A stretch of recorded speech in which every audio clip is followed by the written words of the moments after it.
every woman should listen to this episode. Even if you have girlfriends who are like, oh yeah, I orgasm all the time, no problem. Does not mean that they are. At least one of them is not.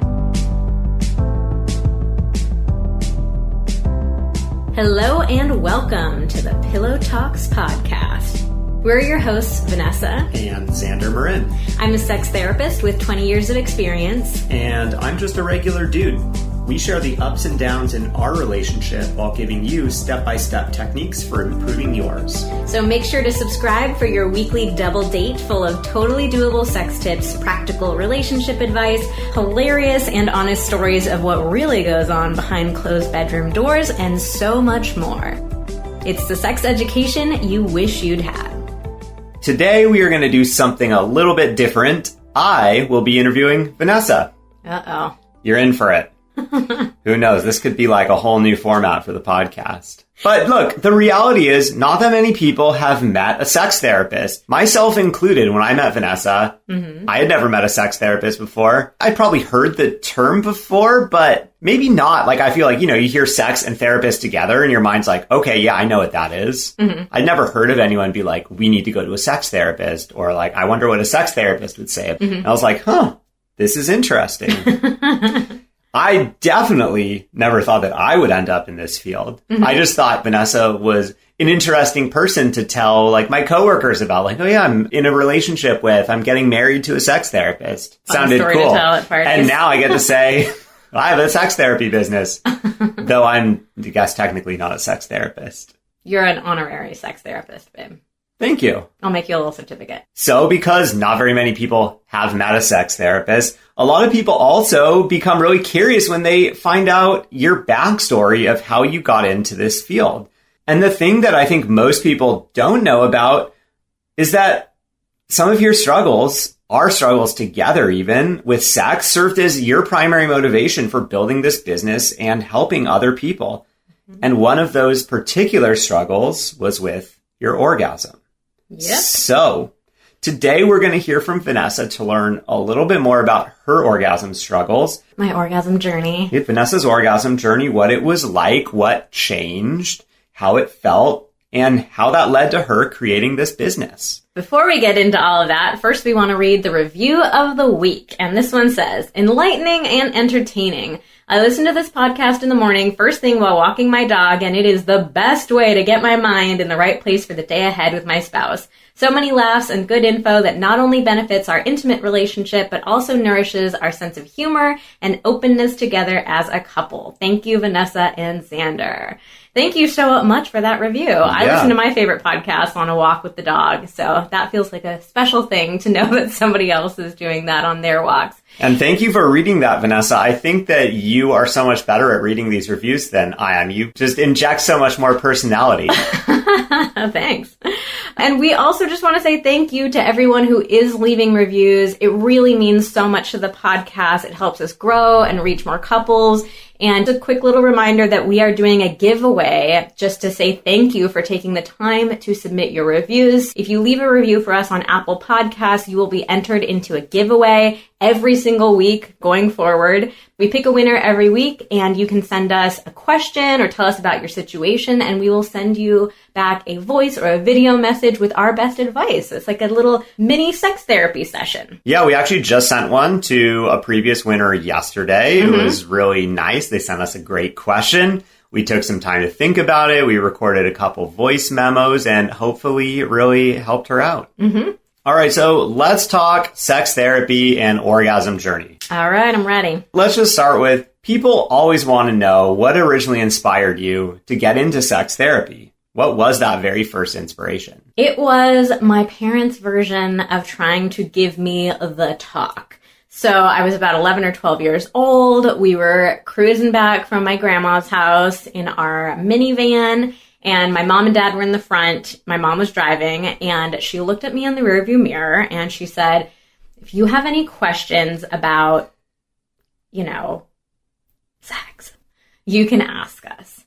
I knew in that moment that what she was actually saying was, please, for the love of God, do not ask us anything. We don't want to talk about this. This subject is off limits. Yeah, pro move, the whispering the word. That gives a lot of confidence to your kid, your partner, your friend, that you're really feeling confident and comfortable with a certain topic. Yeah, my dad was like frozen in the passenger seat, like didn't make a move, didn't say a single thing. Do you think that your parents strategized about this before? Like, had they planned, or did your mom just kind of, was she like, oh shoot, it's about that time and that age, let's just do it? Like, was they your must dad have planned beforehand? Really? And because I'm sure they would have agreed that my mom would be the one to initiate the conversation. Did your dad participate at all? No. Not at all. So I remember in that moment, I was very young, but I remember feeling like I have a lot of questions that I want to ask. Vanessa always has a lot of questions. She's kind of like an investigator at heart. She really missed her calling to be a detective. I really could have been. Actually, I think that week, I had made a bet on the playground with my BFF, Nikki B, at the time. We had bet about how many holes a woman had down there. And Nikki was a boy, and he guessed 3. I guessed 2. I lost an entire $1. Nikki B was really knowledgeable, very ahead of his time. Knowing that the answer is 3 at that age, very impressive. Yeah. I definitely drunkenly lost that same bet when I was a freshman in college. Oh, no, you did not. Oh, you never told me this before. It's embarrassing. I blame it on the alcohol. Freshman year I was drunk, and I very boisterously thought that 3 was ridiculous. And then the next morning, my friend who I made the bet with made a lot of fun of me, and I felt really silly. So here I am thinking like Xander's going to interview me with all these questions that he already knows the answer to, and now I learned something new about you that you've never told me before. Yeah. Wow. As I am thinking about that story, I think the other wrinkle in it is I believe that I lost that bet in front of the girl that I was dating at the time, and she didn't say anything. Poor thing. That being said, we never had sex, so... Actually, I want to know now. Come find us on Instagram, Vanessa Marin Therapy, and please make us feel less bad for thinking that women only have 2 holes down there. So if you ever thought that there were only 2 holes too, or if you still think that there are 2 holes, shoot us a DM and let us know so we don't feel so alone in this. Yep, there's 3. So anyways, back to my bet with Nikki, who, by the way, ended up coming out to me several years after that. So he was a gay man and knew more about my body than I as a woman. I'm impressed. We salute you, Nikki. So yeah, I did have a lot of questions. I wanted to talk about it. And even though I was so young, I remember feeling like, why is this so embarrassing? Why can't we just talk about this openly, like the way that we talk about so many other things? I had no clue at that point that sex therapy was a career, that this was something that I could do for a living. But that moment really, really stuck with me for the rest of my life. And I just kind of kept coming back to that idea of like, why can't we talk about this? I can really understand what you mean there, because I have a pretty good relationship with your family now. And your family is really open. You're really close with your family. And so I can imagine this probably felt like a striking difference. We've already given away in the intro that you have struggled with your orgasm. So we'll get to that in a little while. But I'm curious, what was your early experience with sex and orgasm like before you got to being sexually active and having partners, etc.? So this is a story that I haven't really ever told publicly before. I had my first orgasms on the playground as a little girl. Ooh, how old are we talking? Oh gosh, I think maybe it was like 3rd grade or something like that. Okay. Didn't know it was an orgasm. I wasn't trying to have it, but I just noticed one day that climbing the jungle gym and the ropes and stuff like the you pole. do. Yeah, the pole. Like you do at recess. Like all of a sudden one day it felt really, really good. Why is Vanessa always on the pole? None of the other kids can slide down the pole. No fair. Just taking up the whole pole. Pretty much. I'm actually kind of shocked that you didn't get in trouble for like dominating the pole. It was a big school. There were lots of other poles. There were a lot of poles. How many poles? Okay, so I went to the tiniest school. I grew up in the middle of nowhere, small town, like 80,000 person town. I lived in this mountain community outside of the town. My elementary school, K through 6, I think had maybe 200-ish people. I think there was really only one jungle gym. There was like 2 sides of the playground. There was like K through 3 side and then the like 4th through 6th grade side. The 4th through 6th grade side definitely did not have a jungle gym. Pretty sure there was probably only one pole. You know, public school, man, we had a lot more jungle gyms around. So I don't think I monopolized the whole thing. But yeah, I mean, it honestly, you know, it wasn't until years and years later that I finally pieced together what was happening. And now that this is my career, I've come to realize, like, this is an extremely common thing. So many young kids discover masturbation and they don't know that it's masturbation. It's not sexual. It's just like an exploring of their bodies. But for so long, it caused me a lot of shame. Like, what's wrong with my body that this is happening? But I really like it and I want it to keep happening. And I think this is a very common experience. I imagine this might be a little more common with women than men in terms of maybe even having an orgasm at a young age, because you can kind of stimulate yourself in a more incognito way. Yeah, no one else would have known unless you were, spending like 20 minutes just going up and down that pole. But, it sounds like your experience was just that it was like, slide down the pole, like, woo, that was cool. Yes. Those were my early experiences with orgasm. Again, it took me, many, many years to realize what that was, but it came to me pretty easily initially. And then years later, when I did start being sexually active with a partner, with my boyfriend at the time, I realized that I could not at all replicate that same experience. And I don't think I even knew by the time I was sexually active of that thing that happened when I was a kid, there's got to be some way that I'm supposed to replicate this with a partner. I think I just went into being sexually active really unprepared for it and just sort of thinking okay, I just replicate what I've seen in the movies and on TV shows. He's supposed to get on top of me and just do his thing and I'm just supposed to lie there and it's going to be good for me. Yeah, why would you think anything else, especially because your conversation with your parents definitely didn't include that information. So yeah, this continued for a while of, many years of me being intimate with my boyfriend and just not ever being able to have that same sort of pleasurable experience of just feeling okay, I felt cool. I'm having sex. I'm such an adult. I'm in love with my boyfriend and we're going to get married. It's just, realizing is this it? Is there supposed to be anything more into this? Yeah. You just felt as you're kind of coming of age sexually, I imagine like me that pun not intended. Yeah, you're not coming of age. But you are focused on intercourse as the be-all, end-all, right? That's kind of what everybody talks about, the Mount Everest of sex, at least back then when you feel oh my God, I might never do this thing. My boyfriend using his hands or his mouth on me, it was fun initially because of this is brand new. We've never done this before. But it very quickly turned into intercourse being the main thing. And I imagine you kind of feel hands and mouths are lesser then because of this whole metaphor we have of rounding the bases, first, second, third, home base. It's no one wants a triple when you can have a home run. Triple doesn't score any runs unless someone else bats you in. For sure. The funny thing, I just thought of this right now. The only inkling or message I got about female orgasm, I think probably American Pie. Watching American Pie, I rented it. My parents watched it with me at home.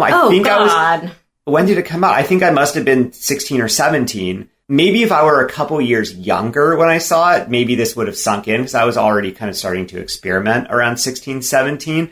But, there's sort of the scene of one of the girlfriends is not enjoying messing around very much. And the friends of the boyfriend are oh, you got to do this oral sex thing. And then she's going to really be into you. Mm. And then all of a sudden she's loving, it's girls don't really enjoy sexual activities except for this. I don't know. That definitely never sunk in for me. It always felt like intercourse was supposed to be the thing. What happened with orgasm? Did you feel like you were supposed to be having orgasms from the first moment you had sex? What happened there? No, I don't think I even knew about female orgasm until many years later. I don't remember exactly when, but maybe it was right at the beginning of college, somewhere around there.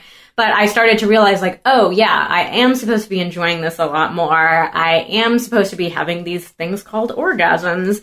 I did at that point what I think the vast majority of women have done at some point in their lives. I started faking orgasms.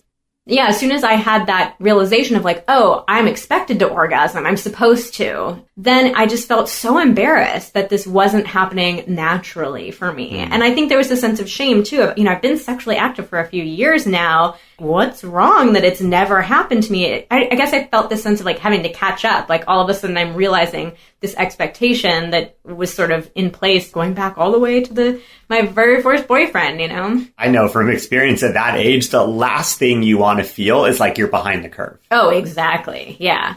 So I started faking it. And a part of that was like, I didn't want to be honest with myself about it either. Like I felt very embarrassed and ashamed and just like, what's wrong with me? Why is this not happening? So I kind of wanted to fake like for my own well-being. And back then, did you ever have any kind of conversation with your girlfriends about this? Was this a topic that never. anyone talked about?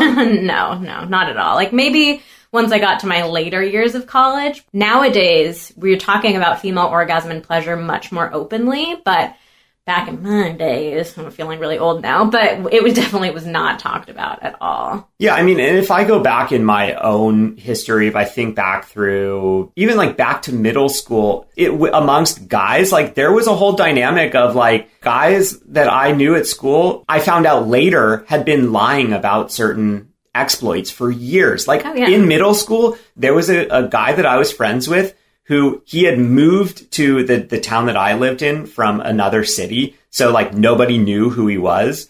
And basically he made up this whole elaborate story about how he'd been having sex for the last 2 years. And, me at age 12 or something, I was like, of course I'm believing that. I'm like, oh, well, he moved here from Santa Fe, which is like a bigger city. And, these city kids. City folks. In Santa Fe, like they're having sex. And he like convinced all of us at my friend's sleepover. He like convinced us all like, oh yeah, like you're going to be having sex this year. And I remember thinking like, I just thought it would be cool if I like went out with a girl and maybe kissed her. None of those things happened. Absolutely none of them happened. I actually know I went out with a girl, which meant I never kissed her. I like maybe hugged her twice. She wouldn't tell her parents that we were together. So we never went on any dates. Real good 7th grade experience. So yeah, I mean, just knowing that there's this whole dynamic of no one wanting to be behind the curve, people almost kind of being incentivized to lie or exaggerate about what things are like for them because, sometimes we just fake it till we make it. So it is not a surprise at all to me that you felt like something was maybe wrong with you and you maybe needed to fake it till you made it. I was hoping that that's how it would happen. For me, faking it was really a lot about protecting my partner's experience. I was much more focused on my partner than on myself.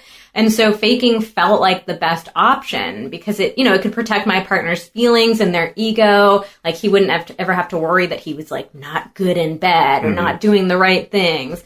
And definitely, when I was in early stages of relationships, like I wanted it to feel like we have good chemistry. It's a good fit between us. Things are just flowing so naturally. I also wanted to feel like I wasn't too difficult or I wasn't too much work. I think a lot of women have that experience in and outside of the bedroom too. Like we want to seem like, oh, we're just so chill and like I hardly need anything. I'm just so easy. Don't I want to just slide right into being your girlfriend? Yeah, faking felt like the best option. So I did it and I did it for many, many years. So it probably felt good for him, but what did it feel like for you? Well, I think anybody who's ever faked an orgasm knows that it is unbelievably unsatisfying. So, of course, like, you're not getting the pleasure of sex that you could be having. You're not having a real orgasm, so that's unsatisfying in and of itself.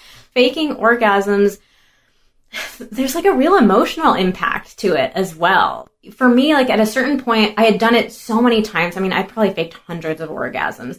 I had done it so many times for so long that I got to a point where I had even fooled myself into like thinking I was having an orgasm. So I could put on this really elaborate show of this really over the top performance of I'm building up to it and then it's so explosive and then I'm, having such a hard time coming back down to the earth afterwards.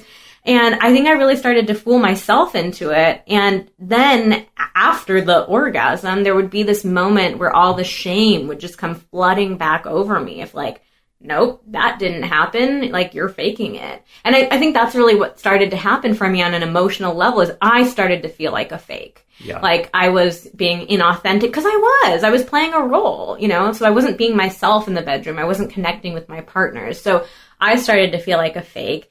And then this extra wrinkle on top of all of this was that I started pursuing my career in sex therapy. Like I had my first internship at age 17, you know, and started working towards like, yeah, I really want to do this as a career. I want to help people. And so I had this extra layer of imposter syndrome on top of all of that. Like, how can I be studying human sexuality? I'm at an Ivy League university, like getting this degree, and I cannot figure this out for myself. Like, who the hell do I think I am that I can do this as a career and help other people if I can't even figure this out myself? Oh man, I can totally imagine at age 17, 18, 19, that young of an age, let's say, yeah, like you're doing an internship with another sex therapist. Mm-hmm. If it were me and I was like, I really want this as a career, however, I'm struggling to orgasm, I would probably feel really inclined to not ask this sex therapist, who's a great person to ask, hey, what's up with orgasm? Because like sex just isn't that good for me. But I would feel like, well, I couldn't possibly ask that because then she's going to laugh at me and be like, what are you doing? Like, this isn't the right career for you, even though the reality is,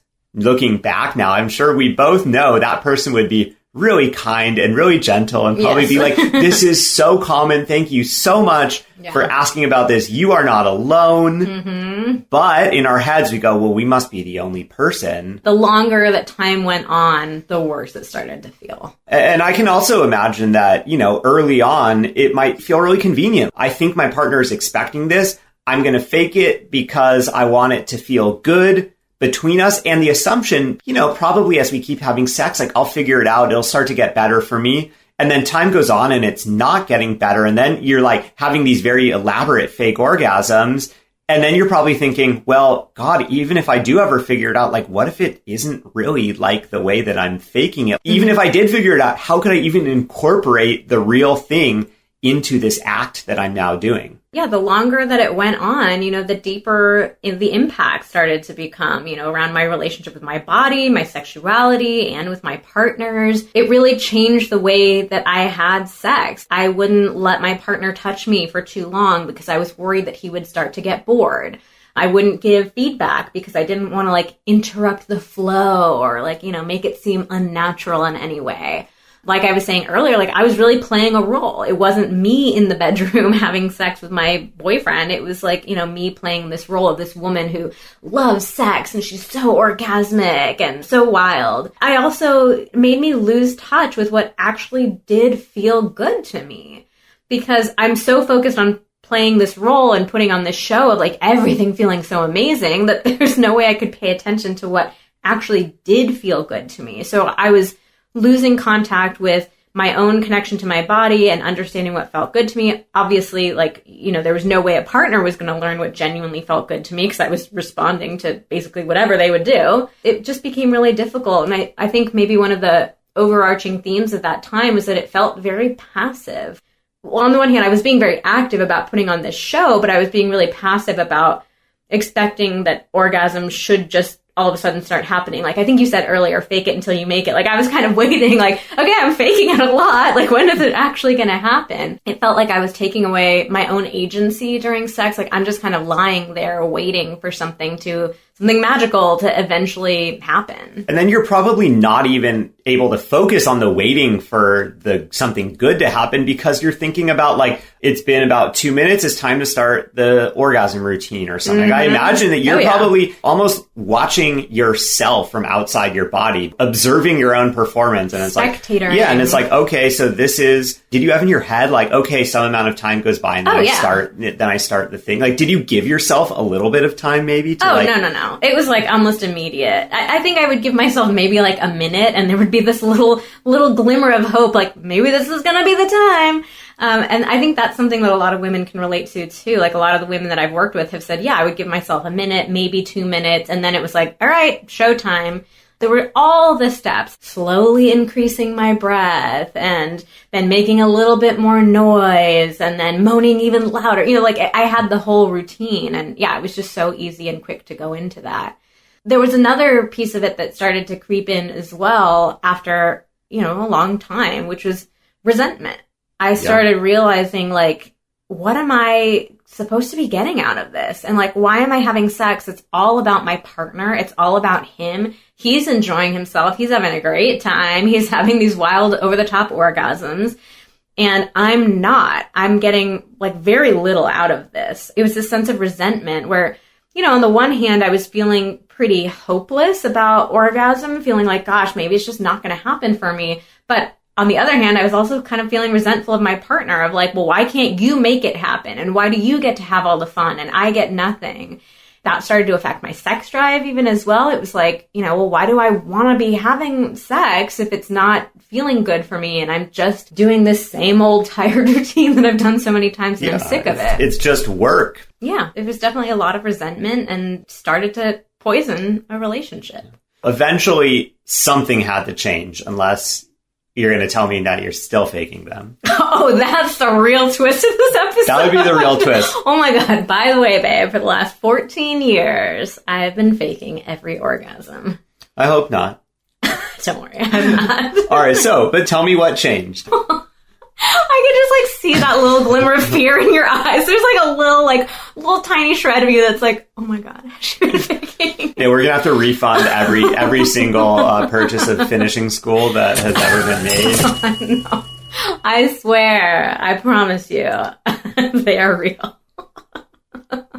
Tell me, what did change for you? Oh, okay. So this is another story that I haven't really told very often, and it's a hard story for me to tell, but I'm trying to get real with you guys. So there was a straw that broke the camel's back for me. There was this guy that I'd started dating, and he was just your classic bad boy. I knew right from the get-go, like, this guy is not emotionally available. This is going to go nowhere. I am going to get my heart broken. Like, I knew it. Oh, but I could be the girl to change him, to like finally make him not be a bad boy anymore. The first time that we ended up being intimate with each other, I was so excited about it, really into him. And he started using his hands on me, and he just immediately was so rough. Real hard, real fast, no warm-up, no nothing. It was actually painful for me. I think the resentment kind of came to a boil in that moment of like, in the past, a lot of the times it'd been like, this is fine, but it's not super pleasurable. But this was like, I am hurting. This doesn't feel good. So I did a very fast, really shortened version of my orgasm performance and faked an orgasm, and we're lying there afterwards. And he said the most cringe-worthy line to me that I hate saying, but I will say it. He said, I can play your body like a fiddle. It was full of so much bravado and like macho man energy, and I almost threw up in that moment. You think that you brought me pleasure? Like, I was in pain, and now you're bragging about how well you know my body. And I think there was also this element of like, yeah, I've been kind of operating under this belief that like a partner should just be able to make it happen for me. But then when someone finally verbalized that like, oh, I know you so well, I can do this to you so well, I was like, fuck you, dude. No, you can't. So I didn't. Did you say that? No, I didn't. Have you have you had a lot of fantasies about going back in time? For sure. No, I think I just went like in the moment of something terrible. So guys out there, next time you're having sex and she goes, "Oh, so great." Think about this. Buy our foreplay guides, and then that will never happen again. I just didn't have the confidence at that point in my life. I got fired up for myself internally, but I didn't have the confidence to like express that to him.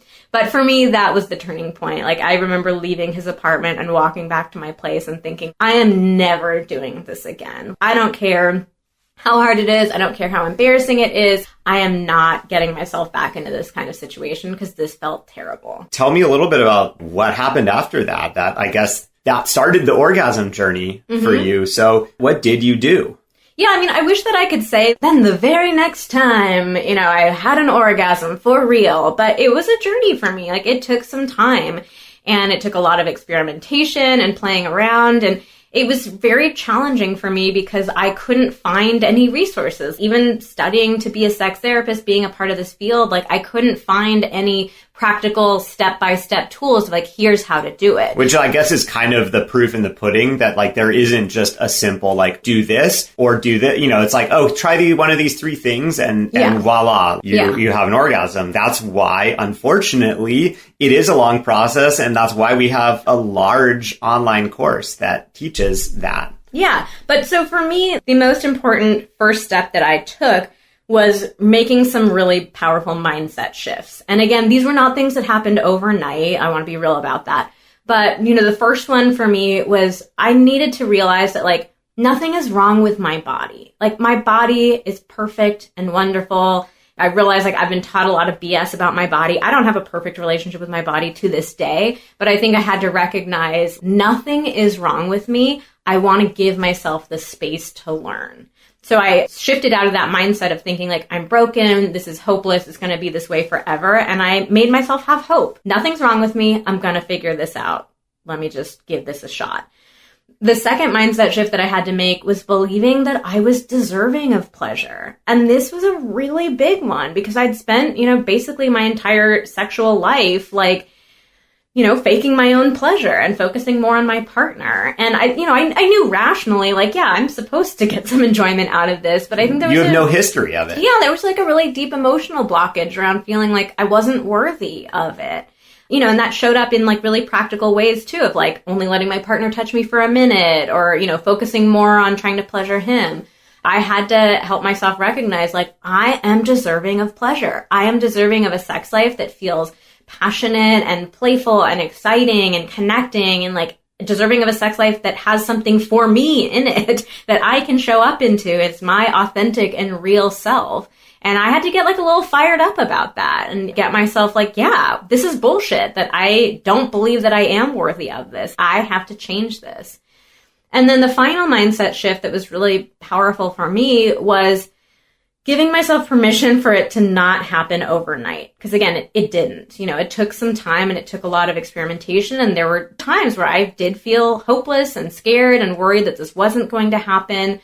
But I really tried to give myself that permission of, this is going to be a journey for me. I'm going to figure it out, but I don't need to put this pressure on myself. I don't need to get perfectionistic about it, that it's going to happen overnight, because it's not. And so those 3 mindset shifts, like, that really changed the game for me. And, just to normalize the thing about, like, how long it takes, if I just rewind the tape a little bit on my own story, I think a lot of guys out there probably have similar stories. I honestly haven't really checked with too many people, so I'm curious if you're listening and you have a similar story or a different story, let us know. For me, it took me a long time, a year from the time that I learned what masturbation was, that it was a thing that was, like, reasonably okay, like, it wasn't going to harm me.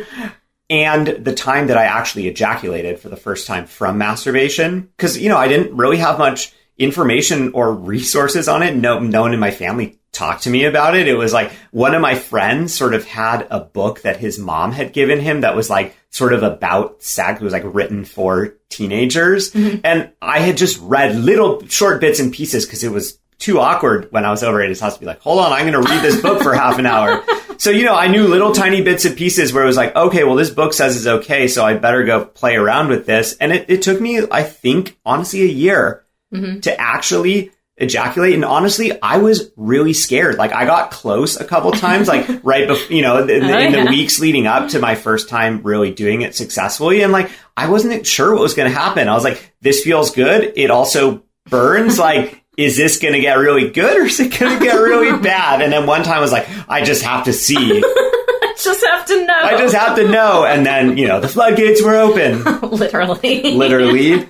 That's a really, an experience that a lot of women relate to. Like, now I've coached thousands of women through having their first orgasms, and that fear of, like, what is this going to be like? It really scares a lot of women and creates blockages for them. But I'm glad that you share that story about your journey with orgasm, because I think a lot of women don't start trying to learn how to orgasm until they're adults. Like, yeah, and the problem is for me, I was between 12 and 13, I want to say. I still had many, many years of doing that, honing my skills, getting, it wasn't immediate the first time as well. Men train themselves to come very quickly for a whole variety of reasons. That could be a whole nother podcast. Oh, yeah. Typically, most men have been basically training themselves for many, many years how to do this thing by themselves. Efficiently as possible. They are simulating what intercourse is like with their hands.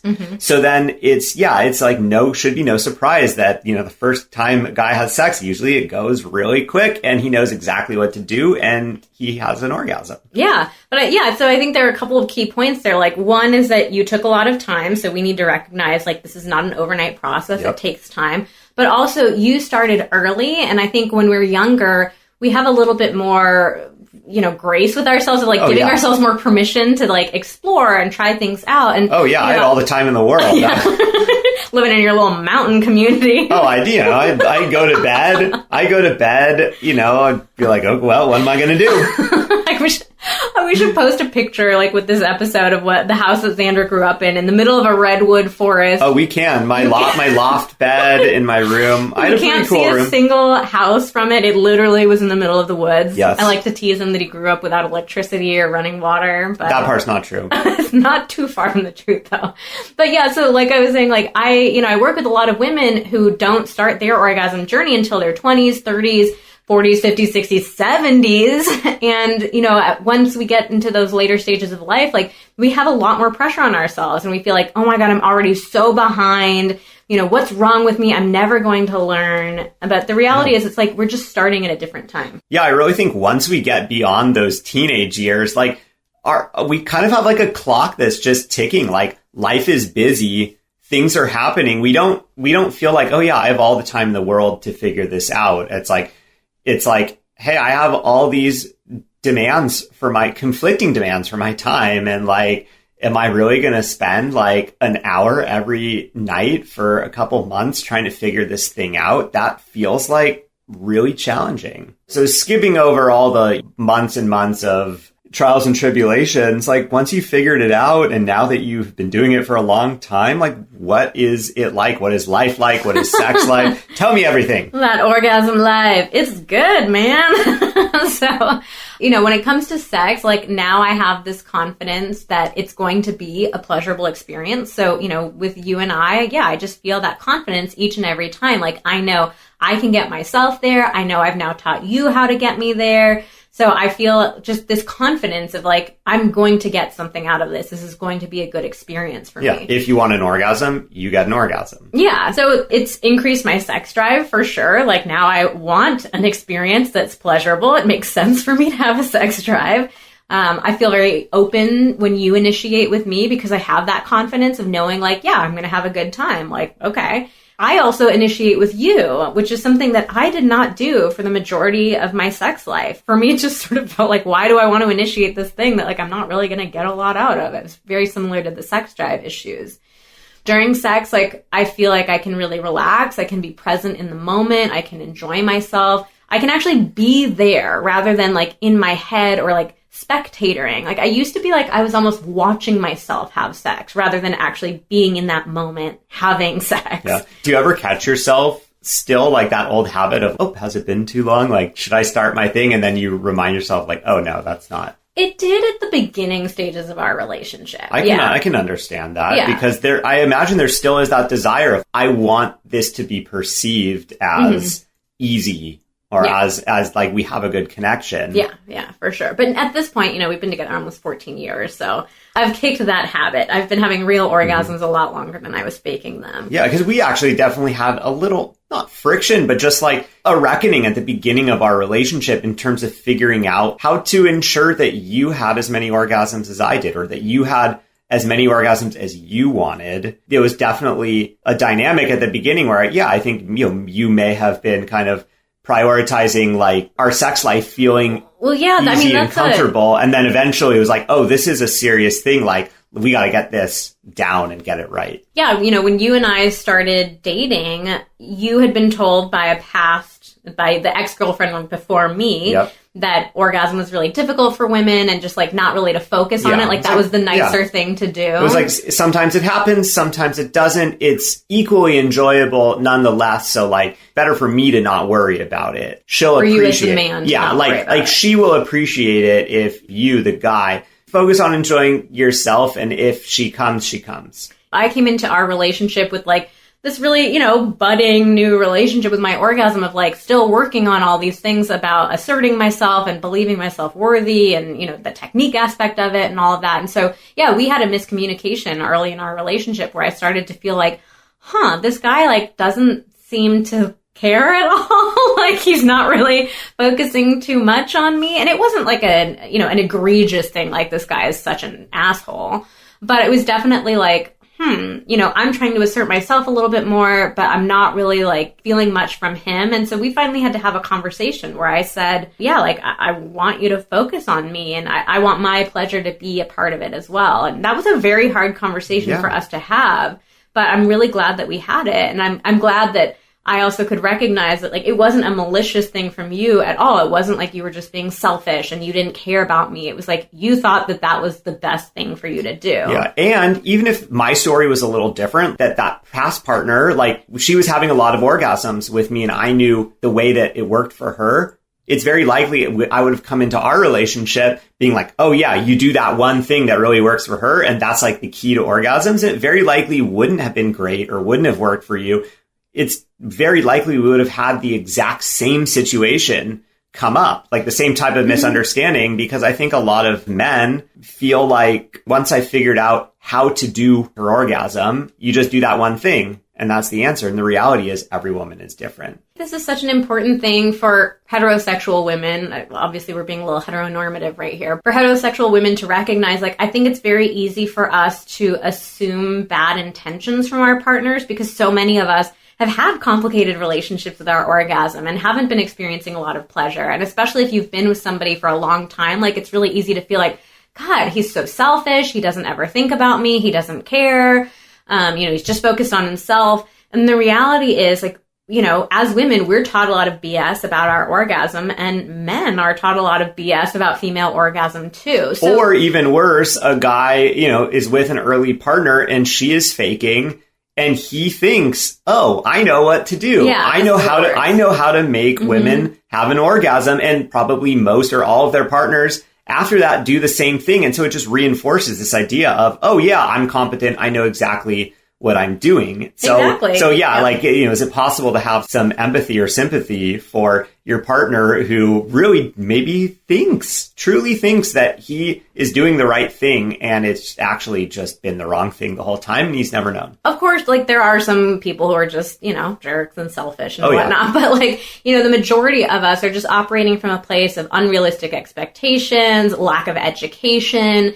We're all just kind of trying to muck through it on our own. So I think so many women feel upset at their partners or resentful, or they struggle to have honest conversations about it. But I think it's important to recognize, like, your partner may not mean to be, you know, coming off this way. Your partner may think that they're doing the right thing or, you know, doing a good thing for you. So I think it's just an opportunity in relationships for us to, like, come back onto the same page. Back onto the same page. Yeah. And I think it's a really good reminder for women that, let's say you had, you know, in your past relationship, you were orgasming consistently. It's a good reminder to be patient in a new relationship because it's not always a simple matter of, oh, I did it once or I did it in this last relationship and now it's easy. There has to be communication about it. Mm-hmm. There has to be a little bit of work and maybe even a little kind of growing pains to kind of get settled in and, you know, teach your new partner how it works best for you. Yeah. All right. So we got a little sidetracked there, but let's get back to, you know, what it's like for you now. Well, I think one of the most exciting developments is that it feels like I can have like a lot of different kinds of sex now. Like in the past, it was just the same performance over and over and over again. And now it feels like there can just be so much more variety, so many different flavors to it. In a similar way, like I can bring so much more of myself into the bedroom. Like I can bring different, you know, my full self. Like I don't just have to be playing this very narrowly defined role. I feel authentic. I feel whole. which feels really great. And then the most exciting thing is that there have been impacts outside of the bedroom too. Like, it's really increased my confidence. It's increased my sense of worthiness. Like, I just feel like now I'm the kind of person who I know what I want. I know how to ask for what I want, advocate for what I want. I know that I deserve what I want. It's changed a lot. It's changed the way that I show up in the world. It's not just who I am when my clothes are off. Yeah, I can imagine that, this is an area of life where it is really scary to ask for what you want and to advocate for what you want, given the way that we've been kind of set up societally and with messages in the media and movies. By figuring this out, it's like, hey, if I can do this here in this really scary, I've grown up feeling kind of ashamed of this part of my life. If I can do this here, why can't I do it elsewhere? Yeah. That's cool. Sure is, buddy. So it was so cool, really, that you decided to build a business around it, which also real cool. But yeah, like, how did you get to the point of like, I figured this out and now I need to help other people? It was a pretty immediate thing for me of like, I figured it out. I need to teach other people. And I think recognizing like how alone I felt in my journey and the struggle that I had trying to find real resources and tips, I was like, I have got to figure out how I can teach this to other people. So I started off in my private practice, working with women one-on-one and trying out different techniques and seeing, because I recognize like I am one person and what works for me is not going to work for every single other woman. And so I started really like testing and refining techniques with these women that I was working with. You give them homework? Oh yeah, lots of homework. Vanessa loves homework. I do love homework. I'm sure most people hate homework, myself included. I'm sure Vanessa would be like, ooh, I got so much homework today. I can't wait. I always had to give this disclaimer with my clients of like, I love the word homework. I know you might hate it, but we can come up with a different word. But basically just started really testing out all these different techniques and getting feedback of like, this worked, this didn't work. What if we tried it this way? Eventually, over the series of a few years, developed this system that I felt confident of like, okay, this is a replicable system of there are different elements of it that, different women are going to respond to different parts of it. But like, I've got a really clear system. And so that was the point where I created Finishing School, which is our online orgasm course. That was back in 2015 is when we launched it. There's still that same drive and motivation that was originally inspiring me, this idea of like, why can't we talk about it? So it's helping women, let's talk about orgasm more openly and more honestly, but let's not stop there. Let's also give really step-by-step practical techniques for how to do it so that you're not left feeling like, well, just don't think about it or drink a glass of wine. You just have to let it happen. That never helped me. So I really wanted to be able to share realistic and practical advice with women. And now you've taught thousands and thousands and thousands of women via Finishing School how to orgasm, which I think is so incredible just because, you started out, seeing people one-on-one in a private practice in, an office building in San Francisco. And like, if you had kept doing that, there's no way that you would have been able to see that many clients in this period of time. So I just think it's so awesome that you identified sort of that there was like a systematic aspect of this that was not out there in the world and that it could be packaged up into a course that can help 10 times more people than you could ever see in a lifetime in a private practice. I'll be fully transparent. Like, obviously, we make money off of Finishing School. Like, this is how we support ourselves. It's how we support our team. Like, this is a business for us.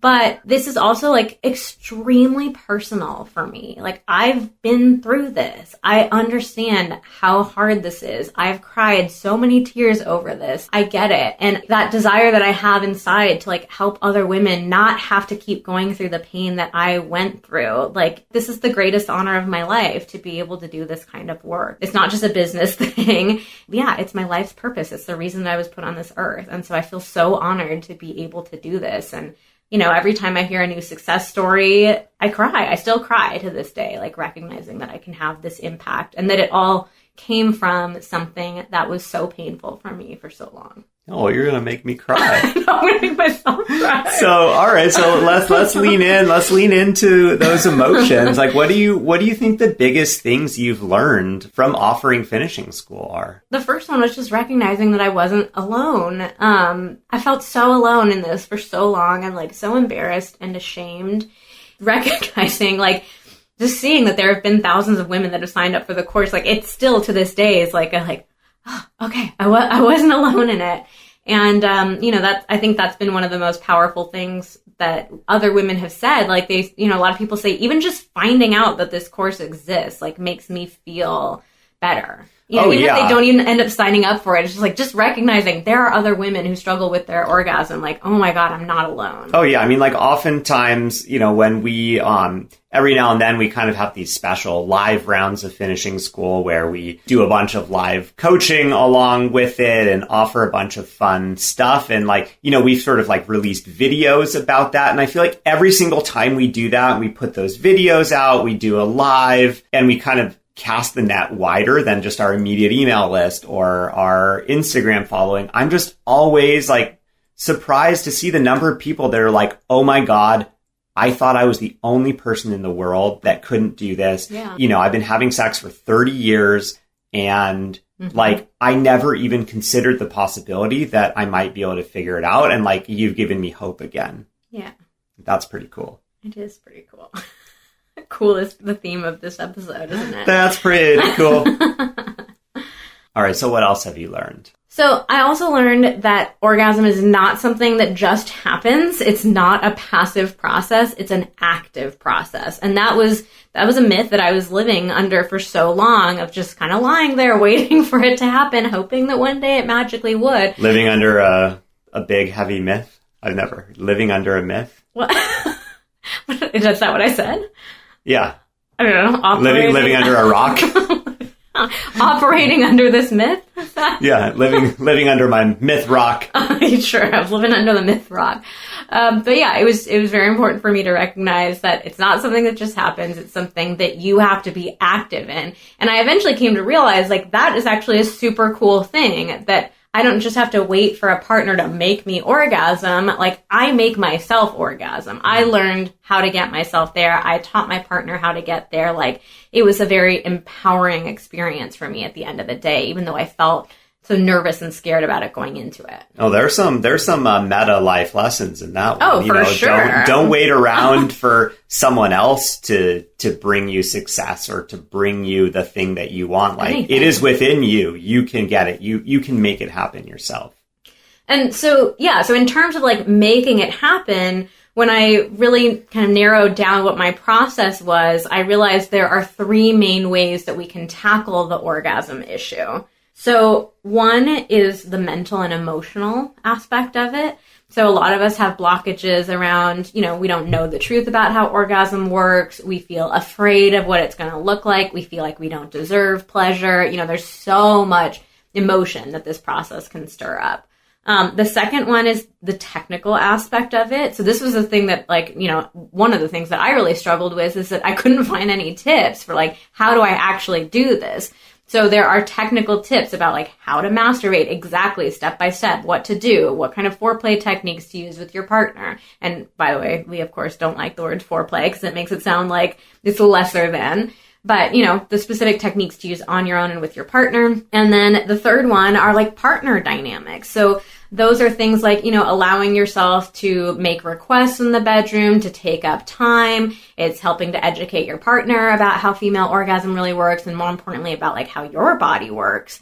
And then I think the coolest thing that I learned about my orgasm journey was that it ended up being about so much more than just orgasm. Like, it changed so many other aspects of my life. It's probably touched every aspect of my life in one way or another. These are the coolest stories that we hear about from women in finishing school. Sometimes we get these emails that are like, yeah, orgasms are cool and great, but like, here's what actually happened to me too. You learn so many lessons along the way. It becomes about you knowing yourself and going through this process of self-discovery, of you tuning into your body and feeling more like at home in your own skin, about learning that you are worthy of pleasure, of connection, of joy, like of so much. worthy of pleasure. It becomes this huge journey of self-discovery, of increasing your confidence, coming home to yourself. And so that's just been such an amazing gift for me of, starting off at this place where I felt like I'm so broken, something's so wrong with me, and recognizing like, it wasn't just that I learned, oh, I'm not broken, now I can have orgasms. It was like, oh my gosh, like I'm becoming a totally different woman than I was when I started this process. That's really so amazing. And, being here on this journey with you, I have seen that in so many of the testimonials we get from women who have been in finishing school, stuff where it's like, hey, I finally asked for that raise at work because I'm just not scared anymore, knowing the fears that I've overcome in the bedroom, like that is way worse than anything else that I'm scared of, like in the outside world. Mm-hmm. And, like I've had this career change. I finally have the relationship that I want. Yeah. We're doing the things that I want to do. It's so awesome. I'm so proud to be a part of this with you. Oh, thanks. It's pretty cool, isn't it? Yeah. All right. So that is my story, my journey with orgasm. And, I'm sure that a lot of the people listening to this episode are women who are struggling with their own orgasms. So I really wanted to make sure that we didn't leave you hanging here, like just telling you my story. So we have a really great starting point for you. So I mentioned a minute ago that there are these 3 main categories of blockages that prevent women from orgasming. They're the mental, emotional, the technical, and the relational. So we actually have a quiz. It's brand new. We just put it together for this episode. It'll help you identify what blockages are coming up for you, because I realize it might sound like it's kind of obvious, but it wasn't for me. It definitely wasn't. So we put together this quiz to help you really uncover which blockage it is, and then also give you specific points of like, what are your next steps from there. So we will put the link to the quiz in the show notes. Definitely check it out. It's really useful starting point for you, and really want you to feel empowered and excited about starting this journey for yourself. That is the very first thing for you to do after you finish listening to this episode. And then we also had another little idea that we thought could be great as well. We think that every woman should listen to this episode because there are so many of us out there that are suffering in silence. And even if you have girlfriends who are like, oh yeah, I orgasm all the time, no problem. Like, it does not mean that they are.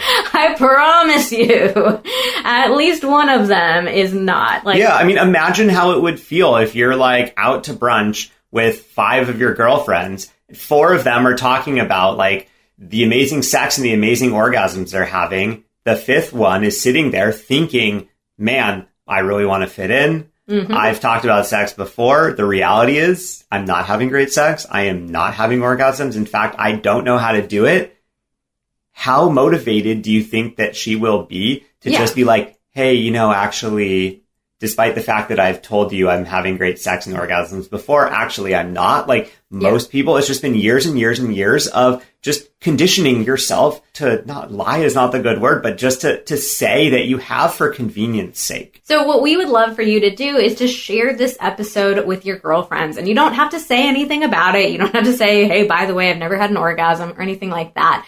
But it's such a gift that you can give to the women in your lives to help them get better information about orgasm, to open up these vulnerable and raw and honest conversations, and that we can just all start talking about this more honestly. Because, I was definitely somebody who faked for so long, who lied about this to a lot of my friends, and I would have loved for somebody to send me this episode when I was struggling. Like, it would have felt like such a weight off of my back to recognize, like, oh my God, I'm not alone. So that's all for today's episode of Pillow Talks. We really want to thank you so much for listening. We also want to thank you in advance for sharing this episode with your friends, because we know how powerful it is for people to just hear and be able to relate with different aspects of this, because it's so many people go through this.